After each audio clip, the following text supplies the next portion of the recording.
Hello, and welcome to the U.S. History Underground. I'm Mr. O'Hagan, and as always, I'm joined by my partner in historic conversation, Mr. Zagari. How are you doing today, Zags? Doing well, Mr. O'Hagan. I'm really excited for today's podcast. You and I both grew up loving sports and loving history, and today those two intersect. So, today on the podcast, athletics and civil rights, breaking barriers through sports.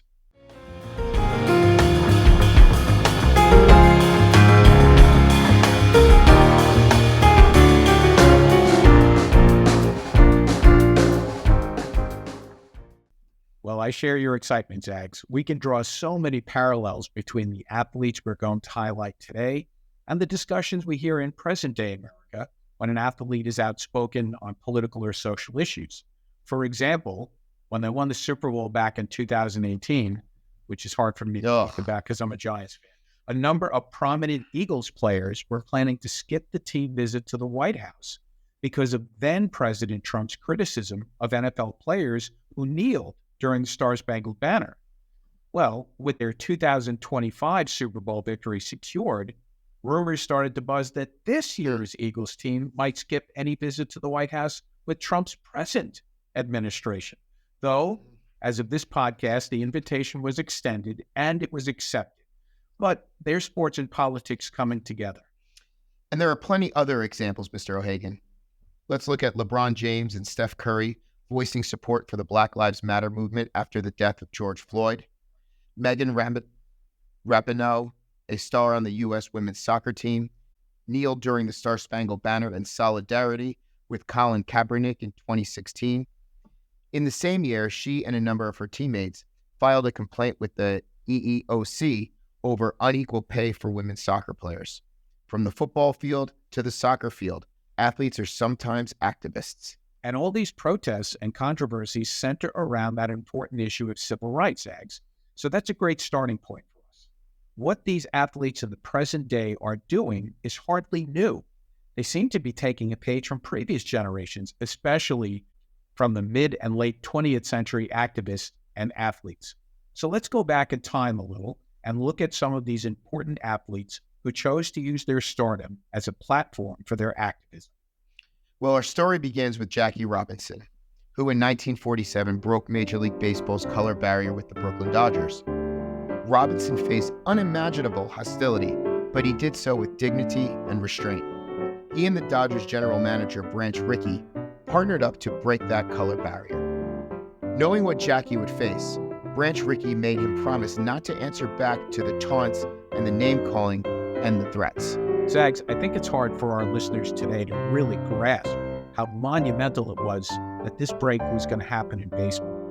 I mean, we just don't have a sport today that is as big, as dominant as baseball. Sure. That the NFL is a monster revenue generator today, but the NBA is also a worldwide game, and Major League Baseball is still immensely popular. And the NHL has a very strong and loyal fan following. But in the 1940s and 50s, baseball was king. So true, Mr. O'Hagan. The stage could not have been bigger, and while the pressure on Robinson was immense, he tried to downplay his presence as something earth-shattering. He famously said, "I'm not concerned with your liking or disliking me. All I ask is that you respect me as a human being." He was asking his opponents and the fans to treat him like any other player. And in essence, that was the message of the civil rights movement as a whole. Zags, we talked before this podcast that you and I were going to both be good and not full fanboy. I know. Exhaustive details about Jackie Robinson, old number 42. So April 15th. So into Borough Parkway. So I'll summarize by saying downplaying didn't help.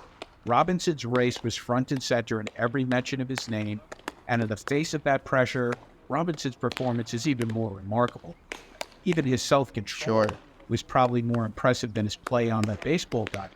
It really was a service to the country to see him play and to break this barrier. Black soldiers had fought valiantly in World War II, and now in 1947, one of those men sought to play in America's game and to show that they had a right, an expectation that they should be allowed to partake equally in every aspect of America. It was an enormous undertaking, but Jackie was up to the challenge. I mean, Robinson's impact went far beyond baseball. In his retirement, he continued to actively participate in the civil rights movement. In his 1972 autobiography, published just before his untimely death from a complication from diabetes, he wrote, "The right of every American to first-class citizenship is the most important issue of our time." That's 1972. Goodness, a true hero and role model. And many athletes would be inspired by Jackie's activism, if not his style. Sure. Which brings us to Cassius Clay, eventually known to the world as Muhammad Ali. Clay was an Olympic gold medal boxing champ at the 1960 Rome. He took the pro ranks by storm and became heavyweight champion at only 22 years old in 1964. In that same year, he very publicly rejected his slave name, Cassius Clay, and converted to Islam, eventually settling on the name of Muhammad Ali. And as much as Jackie Robinson quietly turned the other cheek and kept quiet, Ali responded to his critics and even taunted them with his outsized personality and his demand to be treated with respect. He told reporters, "Cassius Clay is a slave name. I didn't choose it and I don't want it. I am Muhammad Ali, a free name. It means beloved of God, and I insist people use it when people speak to me." These demands didn't endear him to members of the media, and his relationship with them was often troubled. Still, he was one of the first athletes to speak out publicly against the war in Vietnam. And when he was sent a draft notice in 1967, he refused to go, an action that would be copied by many activists later on. That was a huge moment. For sure. He cited religious reasons for refusal to fight in the war and asked for conscientious objector status, but he was denied. But it wasn't just religious reasons that motivated him, was it, Zags? No. Ali was especially aware of what he saw as the racial components of the conflict, that he, a black man, was being asked to die in a conflict orchestrated by the white power structure, and he felt it was just unjust. Listen to this quote from Ali when he was asked about his disagreement with the war. "Why should they ask me to put on a uniform and go 10,000 miles from home and drop bombs and bullets on brown people in Vietnam while so-called Negro people in Louisville are treated like dogs?" You know, Martin Luther King, Zags, would later echo many of those same sentiments in a speech entitled Beyond Vietnam. King pointed out that the war effort was taking the black young men who had been crippled by our society and sending them 8,000 miles away to guarantee liberties in Southeast Asia, which they had not found in Southwest Georgia and East Harlem, unquote. So Ali was on the forefront of this activism. He wasn't just parroting the objections of other leaders. Well, where else do we see this brash style of activism in the era, Zags? Well, I think we have to go to the '68 Olympics in Mexico City. Two black athletes, Tommy Smith and John Carlos, made history with their powerful protests on the medal podium. After finishing first and third in the 200-meter, the two U.S. athletes received their medals shoeless, but wearing black socks to represent black poverty. Smith wore a black scarf around his neck to represent black pride, while Carlos had his tracksuit top unzipped to show solidarity with all blue-collar workers in the United States, and wore a necklace of beads, which he said was for individuals that were lynched or killed and that no one said a prayer for, that were hung and tarred. It was for those thrown off the side of the boats in the Middle Passage. That's pretty dramatic stuff. But, Sure. you know, the Olympics has often been a place where politics and athletics crash together, Zach. I mean, Jesse Owens in Berlin in 36, the U.S. boycotting the Moscow Games in 1980. I didn't even mention the Miracle on Ice. No, that was politically driven as well. That was like Placid 1980. But tell us more about this protest by Smith and Carlos. Well, when the Star-Spangled Banner played, Smith and Carlos delivered the Black Power salute with heads bowed, a gesture which became front-page news around the world. As they left the podium, they were booed by the crowd in Mexico City. Smith later said, "If I win, I am an American, not a black American. But if I did something bad, then they would say, a Negro. We are black and we are proud of being black. Black America will understand what we did tonight." Reflecting on the moment in later years, Tommy Smith stated that we were concerned about the lack of black assistant coaches, about how Muhammad Ali got stripped of his title, and the lack of access to good housing and our kids not being able to attend the top colleges. You know, this reflects back to me as part of LBJ's Great Society. That's what he was trying to fix. He felt that the root of the problem with race in our country dealt with poverty, And here we have Tommy Smith really addressing that. Right. And, and John Carlos said at the moment, we were just human beings who saw a need to bring attention to the inequality in our country. As you know, Zags, I always love the backstory details too. And really interesting in all of this was that the guy who won the silver medal, Peter Norman, was an Australian. And when he was on the podium with Smith and Carlos, he wore a badge for the Olympic Project for Human Rights, or OPHR. So it was an organization that was actually formed by a sociologist. At both Smith and Carlos were members as well. So it wasn't the Olympic Committee that put that together.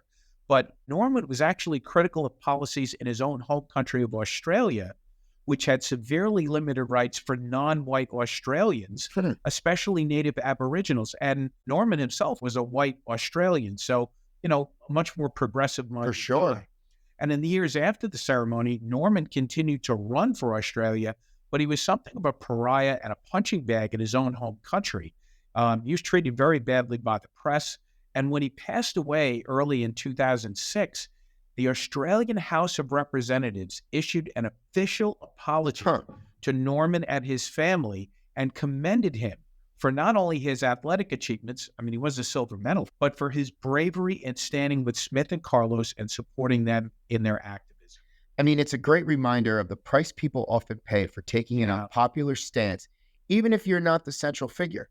Guilt by association can be just as damaging. Yeah, and it's only posthumously that he was going to be acknowledged for that effort. So, yeah. Well, you know what, Mr. O'Hagan? We both spent a good bit of time in our classes emphasizing how the civil rights movement of the 50s, 60s, and 70s is largely thought of as a movement for Black rights. But that's an incomplete picture, isn't it? Yeah. So let's take a look at some other civil rights activist athletes and see how they were advocating for equality for the groups they represented. That brings us back to baseball, doesn't it? It sure does, Ags. And especially, it brings us to the great Roberto Clemente, who was breaking barriers. Clemente would often refer to himself as a double minority, being both Black and Latino. And he used his platform for humanitarian causes as well. Clemente was a U.S. Marine Corps reservist. He was an admirer and friend of Martin Luther King Jr., and he was deeply concerned about inequality. When Clemente reported to the Pirates spring training in Florida for the first time in the late 1950s, Black players usually had to wait on the bus for their white teammates to bring them food from the restaurants after games. They weren't admitted into the restaurants. Clemente despised this routine, and he threatened to fight any Black player who took the food. Wow. And that was according to a really wonderful biography written by David Marinis.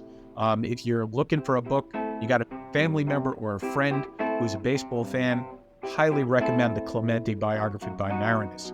Anyway, Clemente requested separate transportation, and the Pirates eventually provided a station wagon for the Black players so that they could go to restaurants on their own and the restaurants that served minorities, and that way they wouldn't have to wait on the bus. So a minor victory, but a victory nonetheless. Sure, and we have to remember that this is 12 years after Jackie broke in with the Dodgers. Right. Former Major Leaguer Carlos Delgado shared these thoughts in an interview he gave about Clemente. He had great pride and integrity as a Black Puerto Rican, claiming his place in a very, very complicated environment. You look at it today, and I can't even imagine what it was like in the 60s to be Black and Puerto Rican in a clubhouse with mostly white people, with white reporters constantly bothering you, making fun of your accent. Yeah, that last part was a reference to the disrespectful treatment that Clemente suffered at the hands of reporters covering the team. And it's terrible, but, those men were reflective of the society around them, and his Spanish speaking, his broken English, as they call it, there wasn't very much respect for the fact that Clemente was speaking in a second language. None of these reporters was being asked to speak Spanish. Sure. Certainly it was something that they gave Clemente a hard time about. Still, Roberto Clemente fought hard for his own recognition and for those around him. He actually became very good friends with MLK and committed himself to charitable endeavors like setting up a sports center for disadvantaged youth in Puerto Rico. And perhaps most famously, he organized relief supplies for victims of a terrible earthquake that had hit Nicaragua in 1972. And he soon learned that the aid package on the first 3 flights had been diverted by corrupt officials of the Somoza government, never reaching victims of the quake. So Clemente decided to accompany the fourth relief flight, hoping that his presence would ensure that the aid would be delivered to the survivors. Tragically, that plane full of supplies never reached the victims or Nicaragua as it crashed shortly after taking off from Puerto Rico, killing everyone on board. Roberto Clemente's body was never So recovered. sad. Clemente once said, anytime you have an opportunity to make a difference in this world and you don't, then you are wasting your time on earth. I think that was a great epitaph for him. Clemente died as he lived, seeking to improve the lives of his fellow man. And his legacy of service is still so powerful today. Clemente is still revered in his native Puerto Rico.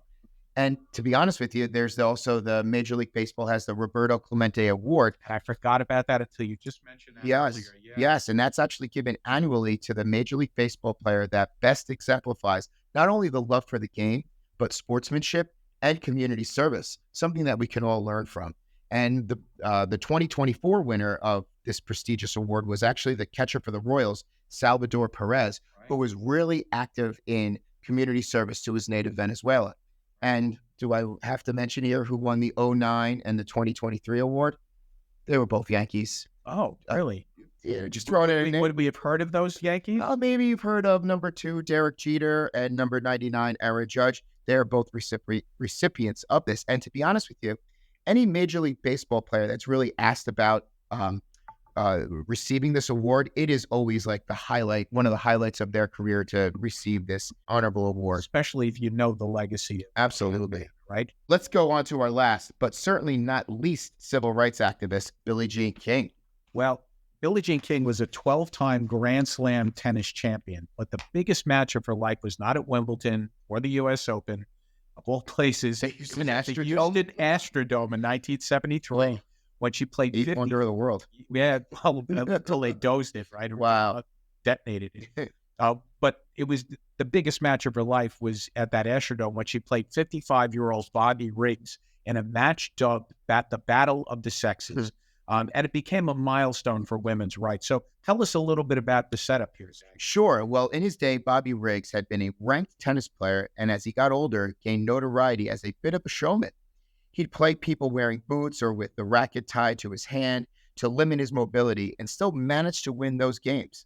A serious gambler, Riggs was always looking for his next score, and in the late 60s and early 70s, he made numerous statements about how easily he could beat any of the top female players in the world, even at his advanced age. He was in his mid-50s by this time. Right. And he did challenge Margaret Court in what now is talked about as the first battle of the sexes.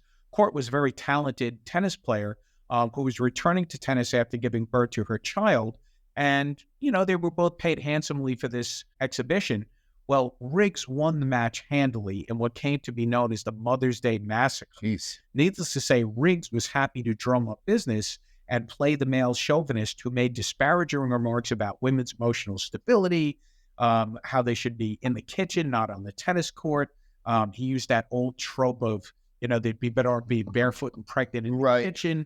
And he also talked about how, they always faced a physical limitation, even if they were facing an older guy like him. Well, so Billie Jean King, who Riggs had challenged prior to playing Margaret Court, finally accepted his invitation.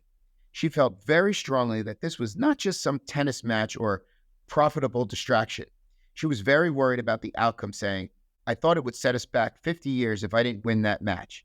It would ruin the women's tour and affect all women's self-esteem." I mean, she's wearing the weight of the women's feminist movement of the 60s and 70s on her shoulders here. She definitely, you get that sense from her that she feels almost the way Jackie did about, Absolutely. Jackie Robinson often talked about, he was doing this for his race.